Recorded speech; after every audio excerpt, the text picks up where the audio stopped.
Welcome back to Words of Paradise. I'm your host, Leon Idle, and Hogwarts Legacy, of course, is in the news again. It's probably going to continue to be in the news until at least a solid month after it's been released, but this time it's being told it doesn't compare to the Sorcerer's Stone game. A PS1 game? Guys, look, I loved the Sorcerer's Stone game. I think Chamber of Secrets is better, but I loved the Sorcerer's Stone game on PS1. But it was a PS1 game. You can't tell me a PS1 game is going to be better than something on PS5, Xbox, PC, the whole nine. You're trying to convince me, you're trying to make the argument that overall quality-wise, that overall game, objective quality, that like Resident Evil 1 for the PS1 will be better than Resident Evil 8. Look, debate the story and stuff all you want, that's fair. The story from back then can be better, but to say that the game is a better game on 30-plus-year-old hardware, or at least almost 30-year-old hardware, than something modern, alright, at this point, you're grasping for any straw you can to bury this game. But let's take a look at the article itself. Hogwarts Legacy will never be as good as PS1's Sorcerer's Stone game. Like I said, I actually prefer Chamber of Secrets, but Sorcerer's Stone was good too. The PS1 Harry Potter game, despite being released back in 2001, okay, maybe not quite 30 years, but we're not too far off. 21 years. The game is old enough to drink. Isn't that what matters? Will adamantly stand its ground against Hogwarts Legacy thanks to its timeless design. Look, thanks to its timeless... Yeah, it's got some polygons. Ocarina of Time is going to stand the test of time, but not because of its timeless design graphically, but because of what it did for the community, what it did for gaming. What did Sorcerer's Stone do for gaming? Tom, riddle me that. Hogwarts Legacy is one of the most anticipated open-world RPGs of 2023, and it's likely the most anticipated game of all time for the Harry Potter community. But no matter how magical the experience is, it can never live up to the original Harry Potter and the Sorcerer's Stone game. The two titles will be 4 generations apart, the elder having released for the PlayStation 1, whereas the upcoming game will be available for PlayStation 5, but regardless of the severe technological gap, the first Harry Potter title still maintains some advantages over Hogwarts Legacy. Please explain these advantages to me, because the first Sorcerer's Stone doesn't even have advantages over the sequel, Chamber of Secrets. I'm not saying I like it better just of my own personal bias. It's just objectively a better game when you look at the graphics, when you look at the controls, when you look at the mobility, things you're able to do, how they progress the gameplay itself. What can be done better on the PS1, minus storytelling, because, some stories just last forever. It can't be done better on a PS5. And you can't even really say storytelling, because this is just a video game adaptation of a movie that's an adaptation of a book. This is just a third version of a story that's the same story we've already heard. Hogwarts Legacy is its own new original story, so even then you can't really compare the two, at least not objectively. While Sorcerer's Stone was based on the Harry Potter book and the film of the same title, Hogwarts Legacy will be a prequel to the series as a whole, taking place 100 years before Harry Potter even stepped foot in Hogwarts. However, many of the school's most iconic locations can be visited in Hogwarts Legacy nonetheless. This may evoke a sense of nostalgia in players who are familiar with the main series lore, but this aspect, among several others, the PS1 Sorcerer's Stone already has it beat. You're telling me, you're trying to convince me that the PS1 version of Hogwarts, which is very, very limited in scope by comparison, impressive for the time, maybe, but limited in scope by comparison, is, has what's going to be able to be done on a PS5 and a PC beat.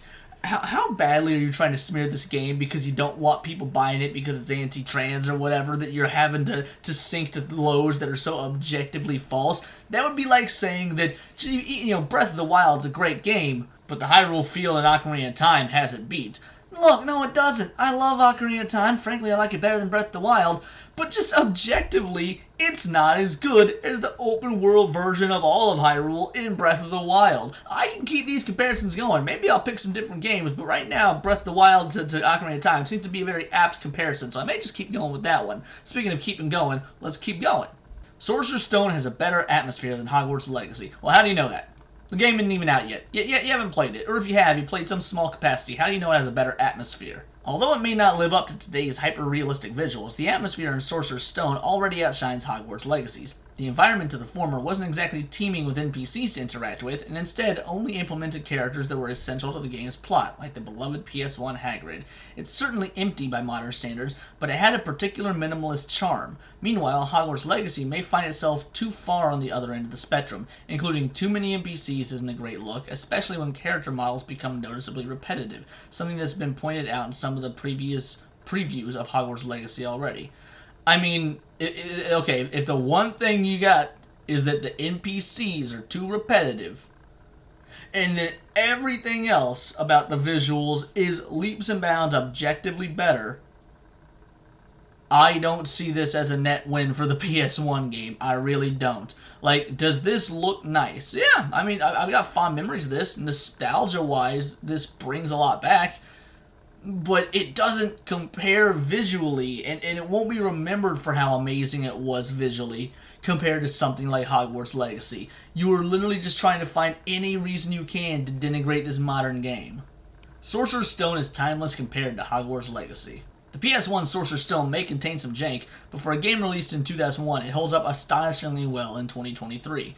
Okay, well, I haven't played it in 2023, but I did revisit it 4 or 5 years ago. Just, I love revisiting old games. And it held up as well as any other good quality PS1 games. I'll agree there. It held up as good as Resident Evil 2. It held up as well as Spyro 2. It held up as well as Tony Hawk's Pro Skater 2. Yeah, if you didn't know, PS1, man, that was a console for sequels. All the sequels were just bangers, at least for some of their AAA titles. Yeah, it held up very well. Now, that being said, does it hold up better than a modern game? I haven't played Hogwarts Legacy, that remains to be seen, but something tells me they're just making this up once again. There's no objective way to state that. The level design isn't overly complex or convoluted, but it isn't boring or unenthusiastic either, with enjoyable interludes such as mini-games in Gringotts Bank and Diagon Alley. It hangs in the sweet spot between both extremes, granting players a comfortable middle ground between high-octane action and casual gameplay. Thus, it's not at all surprising that this timeless piece is one of the best-selling titles in PlayStation history. Whether Hogwarts Legacy has the same impact on PlayStation 5 or any platform remains to be seen, but it would be nothing short of a miracle. It's already the best-selling game of 2023 on every system that it's coming out for. So it's got people's eyes, it's got people's interest, and it's been in development for years. The amount of work being put in this game, I get you're trying to put your anti-JK Rowling message out there in the most harmless fashion you can without coming outright saying you're a transphobe if you buy this game. But in doing so, you were just wiping your butt with the developers and all the people and the engineers that worked on this game, saying Sorcerer's Stone's timeless compared to Hogwarts Legacy. Hogwarts Legacy isn't even out yet. How do you know that it won't end up being timeless? How do you know in 20 years' time when they're making a new Harry Potter game that actually takes place at like the American school and it's all new information and maybe it takes place 100 years in the future?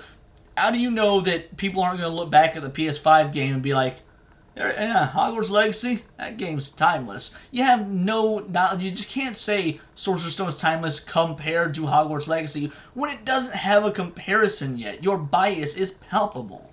Between its quaint, cozy atmosphere and entertaining levels that emulate Donkey Kong, PS1 Sorcerer's Stone will likely remain one of Harry Potter's series' most accomplished titles, even compared to Hogwarts Legacy. After all, games don't always need to push the industry standard with the most expansive worlds, deepest storylines, or best graphics. You're right, I completely agree, they do not always need to do that. That being said, if they do that, and they are an excellent game, a game that people love, a game that people have clamored for years, and it holds up to the expectations that have been heralded upon it, then that's even better.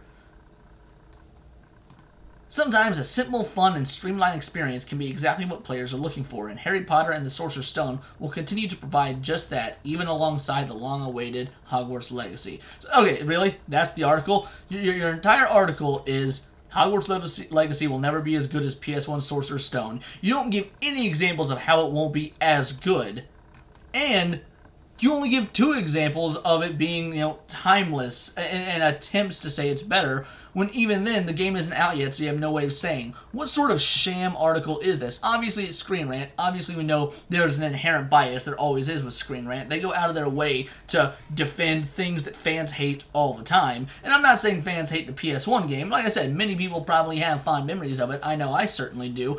But this is such a strange article that's clearly just made to get the clicks and get the views by throwing Hogwarts Legacy on there and throwing shade at it without throwing shade at it, because that angle's already been ran into the ground. You can't exactly make a bunch of new articles that just say the same version of or slightly altered versions of "you're a transphobe if you buy this game" over and over. No, that angle's been taken care of. So now we'll just kind of shift it to this angle here and be like, well, rather than buy Hogwarts Legacy, which is, such a trash game, even though it's 2023, play this 21-year-old game for the PS1. It just, there's very obviously an agenda here.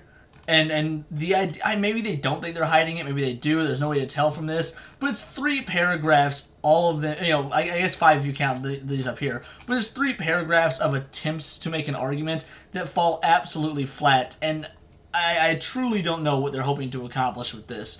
But that's just my opinion. Let me know yours in the comments below and tell me, are you buying Hogwarts Legacy? I know I am. If you're not, let me know why. Maybe there's more than just the trans stuff behind it. And please check out my videos and subscribe. I do nerdy news 3 days a week, so you will catch it here in the Nerdosphere. Subscribe, check out the back catalog, because this has been Words of Paradise.